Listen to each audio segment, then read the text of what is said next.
need to do. Your relationship will require you to work. Your marriage will require more work because you are coming together with someone from a different background, different orientation. So you must be ready to work on yourself emotionally. You must be ready to learn, relearn, and unlearn. And most people quit because they only learn to fight in a relationship and not fight for it. Most of you enjoy arguments in a relationship, but when your partner withdraws, you don't know how to pull them back. And how can you get past stage 3 if you are currently in that stage? Prioritize counseling. That is where you book private session. And also have a private session whereby you and your partner can book a session and I can talk to you and help you resolve some issues. Because in most cases, the same brain that created the problem may not be able to solve it. Some of you are the problem in the relationship. But because you are the problem, you can't see the problem. And that is where counselor comes in. Book a session, talk to a counselor, get therapy. A lot of you need healings. And the moment you can get healing, you can heal your partner. And if you are looking at booking a private session, just send me a message and write private session.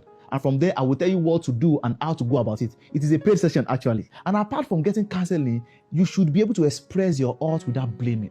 A lot of people at this stage, they begin to blame their partner.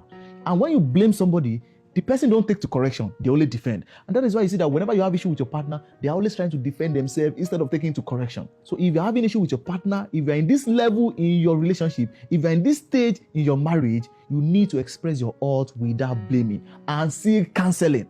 So number 4, which is the last stage, the deep intimacy and partnership. This is where you experience genuine love. All right? This is where you tend to know each other properly. You tend to accept each other. Personally, I call this stage the acceptance stage. This is where you know that, okay, your partner will be flawed, but you should be able to tolerate them. This is where you tolerate your partner. This is where you begin to live with some things you can't control, because the truth is, there are a lot of things you won't be able to change about your partner. And that is the mindset you need to understand. Before you go into that relationship, make sure that their bad character is something you can tolerate, just in case they don't change. And that is the only way you can move from stage 3 to stage 4. This is where you begin to share your goals together. The moment both of you begin to plan about the future, about 10 years, and you're putting money together, you're putting resources together, you've come to that stage where you can be at peace. And that is the stage 4. And that is the reward for all the issues you've been going through in the past. But most people quit at stage 3 and they never experience stage 4. This is where you've healed your emotional wound. This is where you've forgiven each other. I'm not talking about abuse. I'm talking about some issues in the relationship, some characters you can still tolerate, right? This is where you move. And how do you know that you are in this stage? There is intentional check-in.